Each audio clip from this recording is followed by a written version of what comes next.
Chrysanthemum, written by Kevin Henkes. The day she was born was the happiest day in her parents' lives. "She is perfect," said her mother. "Absolutely," said her father. And she was absolutely perfect. "Her name must be everything she is," said her mother. "Her name must be absolutely perfect," said her father. And it was Chrysanthemum. Her parents named her Chrysanthemum. Chrysanthemum grew and grew and grew. And when she was old enough to appreciate it, Chrysanthemum loved her name. She loved the way it sounded when her mother woke her up. She loved the way it sounded when her father called her for dinner. And she loved the way it sounded when she whispered it to herself in the bathroom mirror. Chrysanthemum, chrysanthemum, chrysanthemum. Chrysanthemum loved the way her name looked when it was written with ink on an envelope.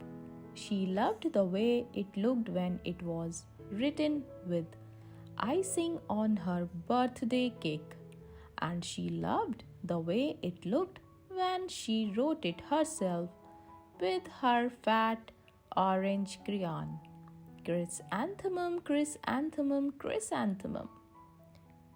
Chrysanthemum thought her name was absolutely perfect. And then she started school.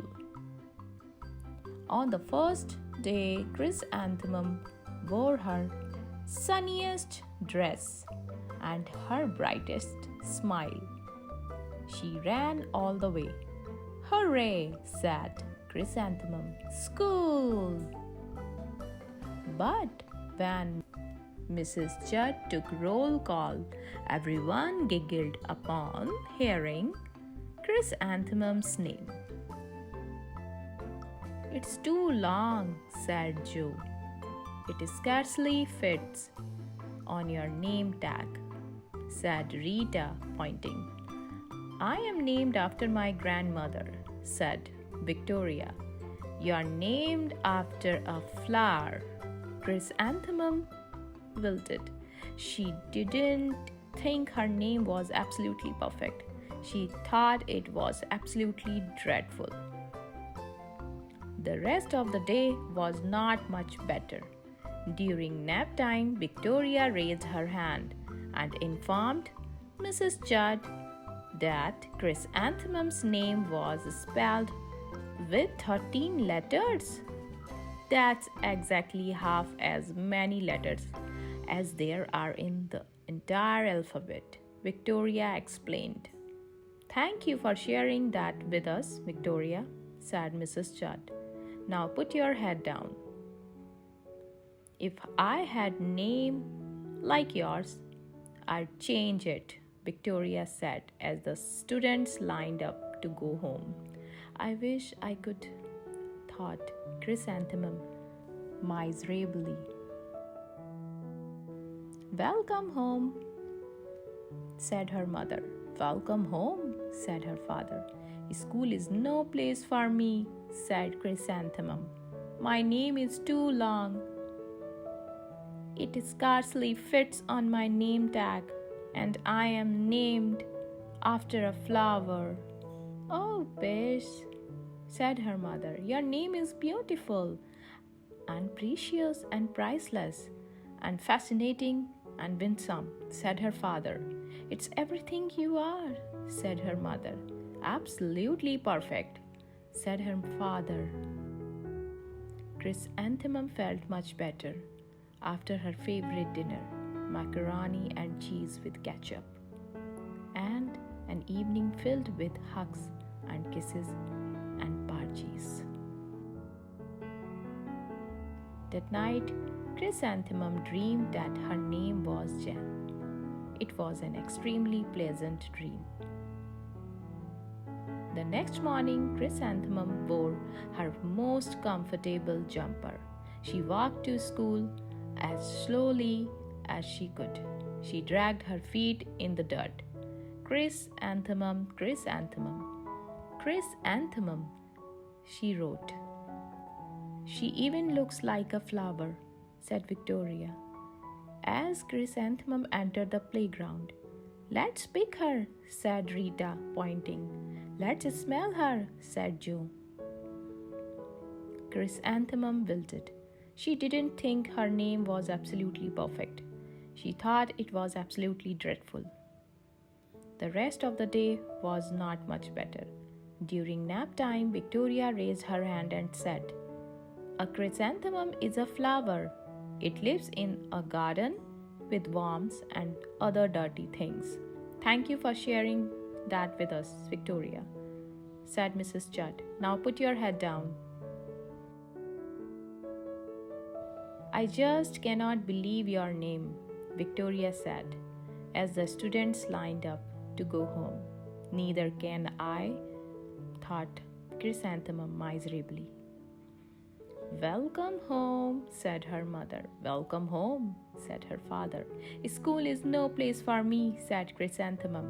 "They said I even look like a flower. They pretended to pick me and smell me." "Oh, pish," said her mother.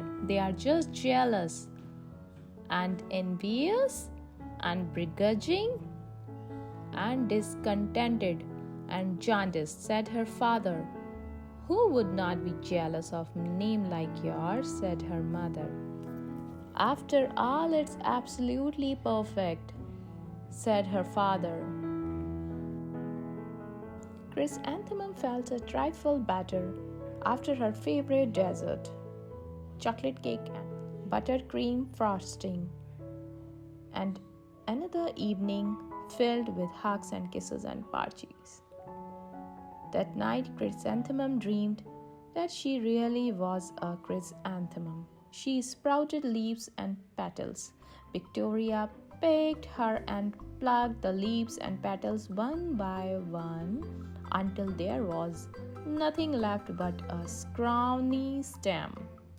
It was the worst nightmare of Chrysanthemum's life. Chrysanthemum wore her outfit with 7 pockets the next morning. She loaded the pockets with her most prized possessions and her good luck charm. Chrysanthemum took the longest route possible to school. She stopped and stared at each and every flower. "Chrysanthemum, chrysanthemum, chrysanthemums," the flowers seemed to say. That morning, the students were introduced to Mrs. Twinkle, the music teacher. Her voice was like something out of a dream, as was everything else about her. The students were speechless. They thought Mrs. Twinkle was an indescribable wonder. They went out of their way to make a nice impression.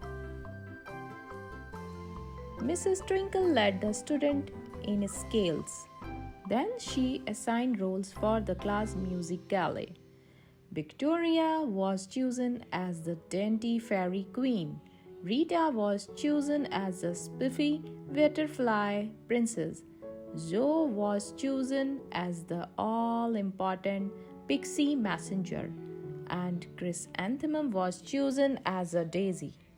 "Chrysanthemum's daisy, chrysanthemum's daisy," Zoe, Rita, Victoria chanted, thinking it was wildly funny. Chrysanthemums wilted. She didn't think her name was absolutely perfect. She thought it was absolutely dreadful. "What's so humorous?"